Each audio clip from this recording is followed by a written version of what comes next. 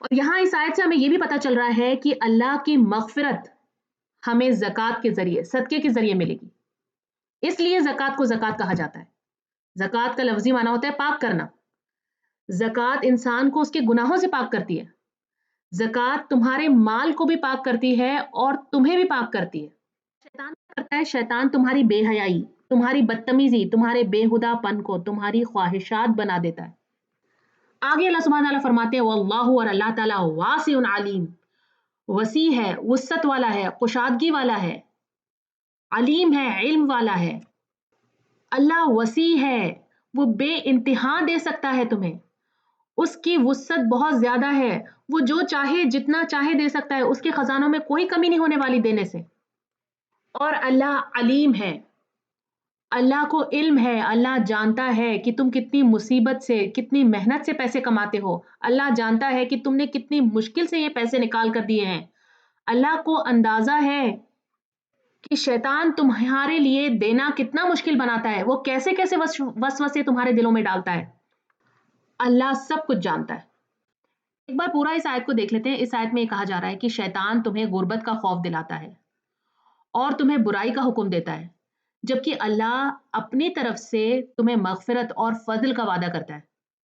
और अल्लाह वसी है, बहुत खुशादा देने वाला है और सब कुछ जानने वाला है। आयत नंबर 269, यूती वो देता है, अल हिकमता हिकमत, मैं यशाऊ जिसे वो चाहता है। हिकमत हा काफ मीम इसका रूट है।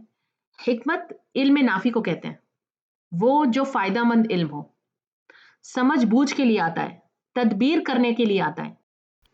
तो अल्लाह जिसे चाहता है उसे हिकमत देता है। वह मई युता और जो दिया गया, अल हिकमता हिकमत, फ़क़त तो तहकीक ऊतिया वो दिया गया, खैरन कथीरा, खैर कथीर बहुत ज्यादा खैर। तो अल्लाह जिसे चाहता है उसे हिकमत देता है और हिकमत बहुत बड़ी खैर है, बहुत बड़ी भलाई है।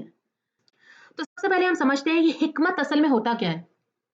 किसी भी काम को उम्दा तरीके से करना, जो चीज जहां रखनी है वहां रखना, जो चीज जैसे करनी है वैसे करना।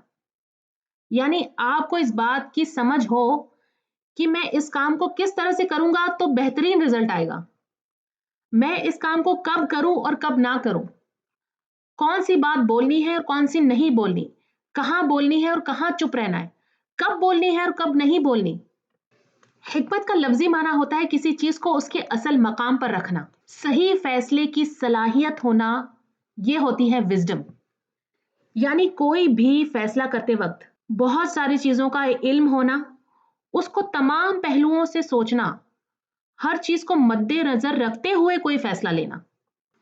तो ध्यान से सुने कि हिकमत जो होती है वो इल्म प्लस अमल प्लस तदबीर यानी कि प्लानिंग, इन सब चीजों का मजमुआ, इसका कॉम्बिनेशन होता है। आप देखिए पूरा पैसेज जो हमने अभी तक पढ़ा वो देने के बारे में था, अल्लाह की राह में खर्च करने के बारे में था। अल्लाह बार बार तुम्हें समझा रहा है कि जब तुम देते हो असल में तुम किसी और की नहीं, खुद अपनी मदद कर रहे होते हो, अपना फायदा कर रहे होते हो। दे नहीं रहे हो बल्कि तुम ले रहे हो अल्लाह से बहुत कुछ इसके बदले में। अगर तुम अपने माल को छोड़ सकते हो तो तुम्हारे माल से ज्यादा कहीं बेहतर चीजें तुम्हें अल्लाह अता करेगा।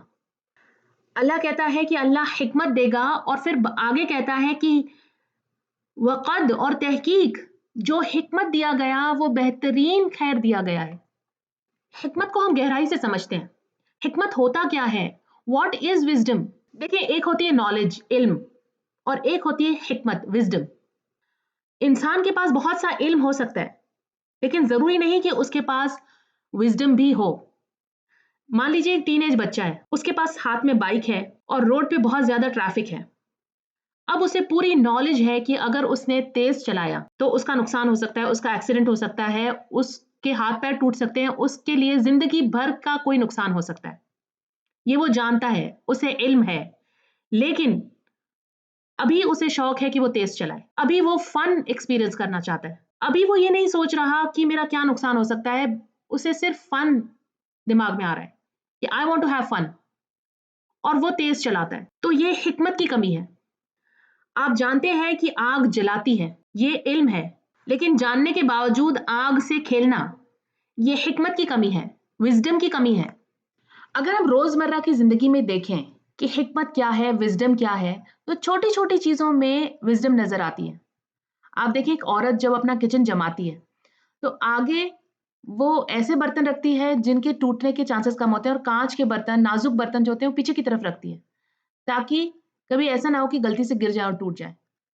तो ये भी एक लेवल की हिकमत है।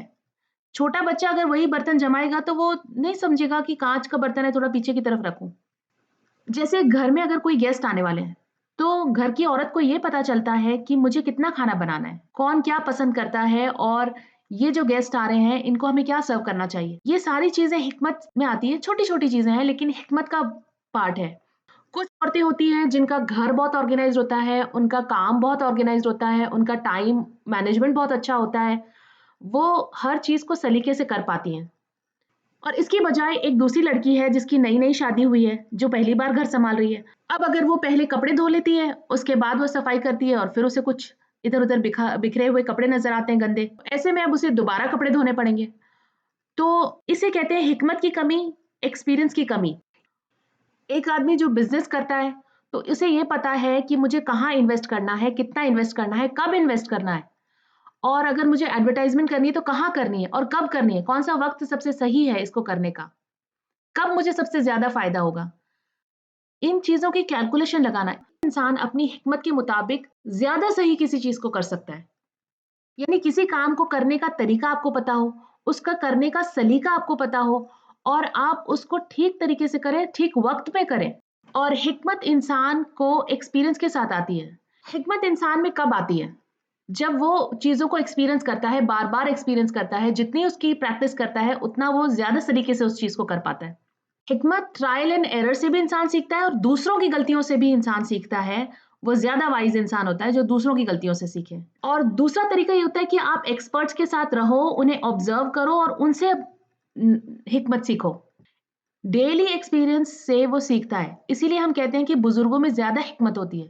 वो ज़्यादा चीज़ों को समझते हैं कि कहाँ क्या गलत हो रहा है, कैसे करेंगे तो ये ठीक हो जाएगा।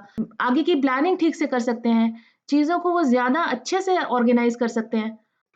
और आप देखिए हिकमत का मतलब ये नहीं है कि इंसान से कोई गलती नहीं होगी। मूसा अलैहिस्सलाम को अल्लाह सुब्हान तआला ने फरमाया कि अल्लाह ने हिकमत दी, हिकमत अता की और उसके बाद उनसे एक गलती हो गई। उन्होंने एक शख्स को घूंसा मारा और वो मर गया। उन्होंने फौरन अल्लाह से माफ़ी माँग ली। ये है हिकमत। गलती होने के बाद उसे सुधारना कैसे है? गलती हो जाए तो उसके बाद क्या करना है, इसका जान लेना भी हिकमत है। याद रखें हिकमत हमारी ज़िंदगी को प्रॉब्लम फ्री नहीं बनाती, बल्कि हमें प्रॉब्लम से निपटने की सलाहियत देती है। हमें समझ आती है, हमारे अंदर समझ-बूझ होती है कि इससे निपटना कैसे है, इससे सॉल्व कैसे करना है, इसे फेस कैसे करना है। ये होती है हिकमत। अच्छा, अब आप देखिए एक शख्स है, जो दुनिया में बहुत कामयाब है, जिसने बहुत दौलत बना ली है, बहुत शोहरत है उसके पास, लोग उसको पसंद करते हैं, वो पब्लिक स्पीकिंग करता है और लोग उसको बहुत पसंद करते हैं। लेकिन वो बहुत सेल्फिश है, बहुत क्लेवर भी है।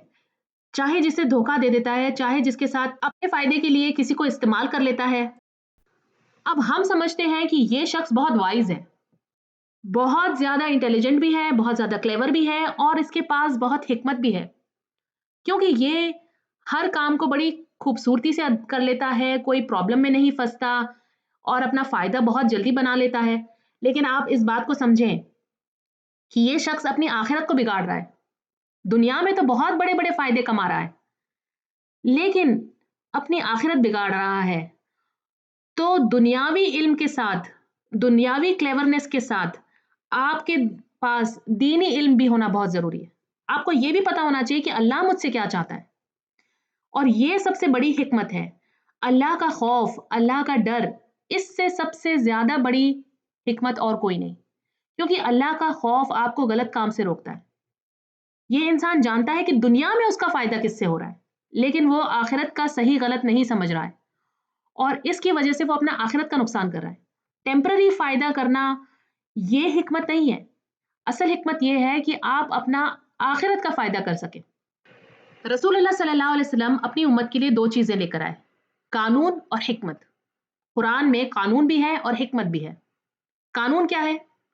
जैसे सूअर का गोश्त हराम है या शराब पीना हराम है। ये कानून है। कानून क्या है? डूज़ एंड डोंट्स, क्या करना जायज़ है और क्या नाजायज़ है। और दूसरी है हिकमत। हिकमत क्या है? कैसे चलना है, कैसे बात करनी है, कैसे लोगों के साथ सुलूक करना है, रिश्तेदारों के साथ आपका क्या सुलूक होना चाहिए, पड़ोसियों के साथ आप कैसे रहना चाहिए, आपको कैसे रहना चाहिए, अपने बच्चों की कैसे तरबियत करनी है। ये है हिकमत। हिकमत में कोई फिक्स तरीका नहीं होता। कुछ चीज़ों में आपकी नज़रों में कोई चीज़ गलत हो सकती है। जैसे वेस्टर्न कल्चर में माँ को या बाप को नाम से बुलाते हैं, लेकिन इंडियन कल्चर में इस चीज़ को बहुत बुरा माना जाता है। लेकिन आप इसे जस्टिफाई नहीं कर सकते कि वो जो बच्चे कर रहे हैं वो गलत है, क्योंकि उनकी फैमिली के लिए वो एक्सेप्टेबल है, उनकी सोसाइटी के लिए वो एक्सेप्टेबल है। उसी तरह से अगर कोई इंसान चल रहा है या कोई बात कर रहा है, तो आप उसे ये नहीं कह सकते कि you are not humble enough. क्यों? क्योंकि इंसान का हम्बल होना हिकमत है, लॉ नहीं है, कोई कानून नहीं है। उसी तरह से अगर कहा जाता है कि चिल्लाना, शोर मचाना अल्लाह को पसंद नहीं है और इस पर अमल करना हिकमत है, ये कोई हलाल हराम का क्राइटेरिया नहीं है। तो हिकमत हमें बहुत सी परेशानियां, बहुत सी मुसीबतें, बहुत सी आने वाली मुश्किलों से महफूज कर देती है। तो अब यहाँ पे आप देखें कि ये आयत किस कॉन्टेक्स्ट में आ रही है। यहाँ अभी चैरिटी की बात हो रही थी, सदका खैरात की बात हो रही थी, अल्लाह के राह में खर्च करने की बात हो रही थी, और उसके बीच में ये आयत आई है। कहने का मतलब ये है कि हो सकता है कि देने की वजह से अल्लाह तुम्हें और भी खैर अता करे, और सबसे बड़ी खैर जो है वो है हिकमत। हिकमत का तोहफा तुम्हें दे दे, और जिससे ये खैर मिल गई तो इससे बेहतर कुछ नहीं हो सकता। क्योंकि आप देखें, कई बार हमें इल्म होता है, हमें पता होता है कि क्या सही है और क्या गलत है, लेकिन हमारी हिम्मत नहीं होती उस पर अमल करने की। जैसे कि पहले हमने पढ़ा कि शैतान हमें डराता है, तो हिकमत का मतलब ये भी है कि हम जानते भी हैं और उस पर अमल भी कर जाते हैं। वमा, और नहीं, यज़्ज़करू, नसीहत पकड़ते, इल्ला, मगर, उलुल अलबाब, अक्ल वाले। इतना सब कुछ कुरान में अल्लाह सुब्हानहू तआला ने हमें सिखाया, समझाया। क्या दो, कहाँ दो, कैसे ना दो, क्या करने से तुम्हारे सारा सदका ज़ाया हो सकता है, सब कुछ हमें समझा दिया। सदका देने से तुम्हें क्या-क्या मिलेगा, क्या-क्या फ़ायदे तुम्हारे हैं। लेकिन उसके बाद भी हर कोई इससे नसीहत नहीं पकड़ता। सिर्फ़ वो नसीहत पकड़ते हैं जो उलुल अलबाब होते हैं, जो अक्ल वाले होते हैं। यज़्ज़करू का रूट है ज़ा काफ़ रा, टेक हीड, नसीहत हासिल करना, याद रखना, गौर व फ़िक्र करना। ये उन लोगों के लिए होता है जो समझना चाहते हैं, जो नसीहत कबूल करना चाहते हैं, जो उलुल अलबाब हैं। लुब किसे कहते हैं?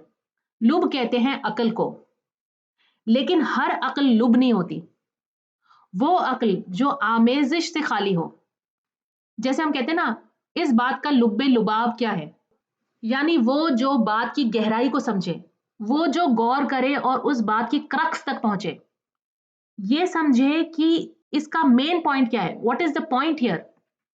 वो लोग जिनका ज़हन साफ हो और वो बात की गहराई तक पहुंचे, जो वाज़े सोच रखने वाले लोग होते हैं।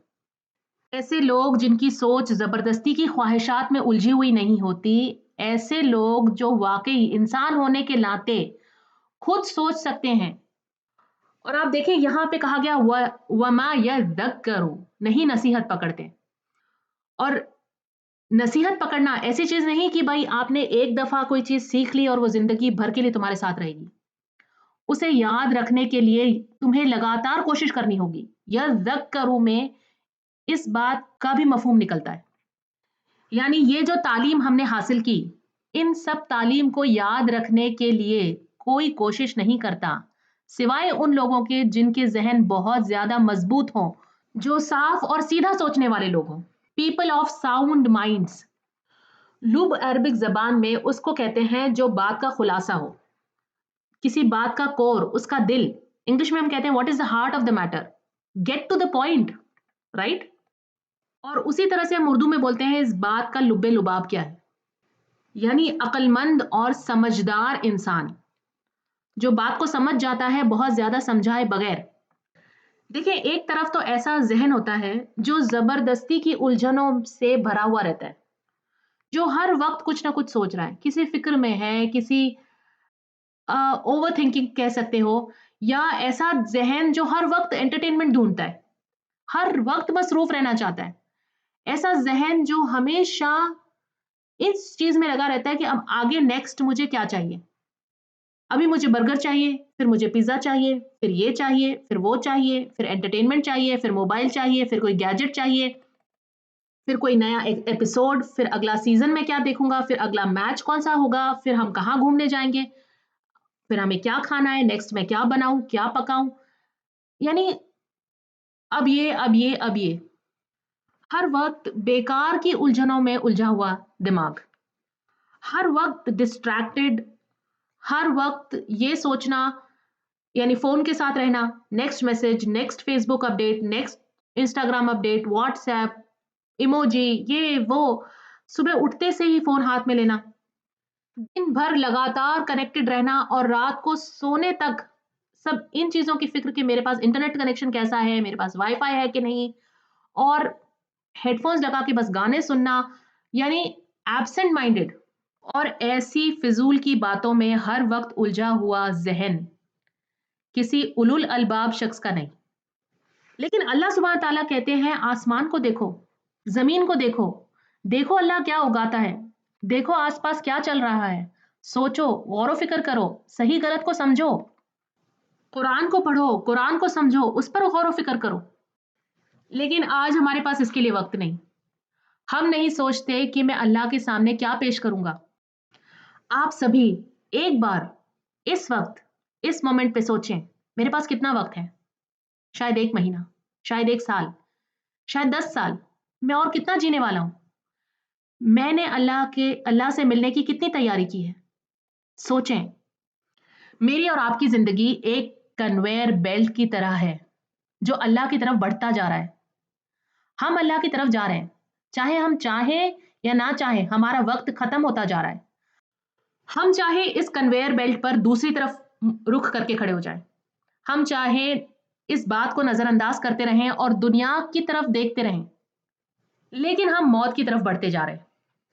तो अब हमें ये सोचना है कि मैं ऐसा कौन-सा बीज ज़मीन में डालूँ, जो 700 गुना, फिर 700 गुना और फिर 700 गुना बढ़ता जाए, बढ़ता जाए, बढ़ता जाए, मेरे लिए सदका जारिया बन जाए। हम सबको इस बारे में सोचना है और इस तरफ काम करना है। और इसके लिए ज़रूरी है इंसान के लिए हिकमत का होना, गौर-व-फ़िक्र का होना। कुरान सिर्फ़ पढ़ने की किताब नहीं है, सिर्फ़ याद करने की किताब नहीं है। अल्लाह ने कुरान में ये गिला नहीं किया कि इंसान कुरान को याद क्यों नहीं करता। अल्लाह ने ये गिला किया है कि गौर-व-फ़िक्र क्यों नहीं करते, सोचते क्यों नहीं हो? जब तक हम कुरान को समझ कर नहीं पढ़ेंगे, हम उस पर गौर-व-फ़िक्र करेंगे कैसे?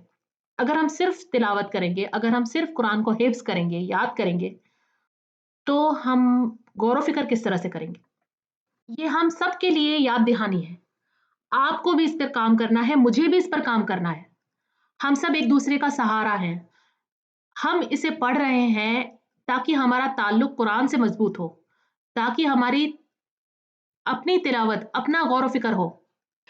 इस आयत में अल्लाह सुब्हान तआला फरमाते हैं कि अल्लाह अपनी अल्टीमेट विज़डम जिसे चाहता है उसे देता है और जो कुरान पा लेता है, वो सबसे बड़ी नेमत, सबसे बड़ी विज़डम पा लेता है। ये सबसे बड़ी हिकमत है, कुरान खुद। ये सबसे बड़ा खजाना है। अल्लाह कहता है कि ये हर उस चीज़ से बेहतर है जो तुम जमा कर रहे हो। इस आयत को पूरा एक बार देख लेते हैं। इस आयत में कहा जा रहा है कि वो जिसे चाहता है उसे हिकमत अता करता है और जिसे हिकमत दे दी जाए उसे बहुत बड़ी भलाई अता कर दी गई और नसीहत सिर्फ अक्लमंद ही हासिल कर सकता है। अल्लाह से दुआ है कि अल्लाह हमें खूब सारी, ढेर सारी हिकमत अता करे और उस पर जीने की तौफीक भी अता करे। आमीन या रब्बुल आलमीन। अल्हम्दुलिल्लाह, आज का लेसन यहाँ पे ख़त्म होता है। सुब्हानक अल्लाहुम्मा व बिहम्दिका नशहदु अन ला इलाहा इल्ला अंत नस्तगफिरुका व नतूबु इलैक। Dear brothers and sisters, if you found this video beneficial, please share with others and be part of Sadqa Jariyah. Jazakumullahu khairan kathira. Assalamu alaikum wa rahmatullahi wa barakatuh.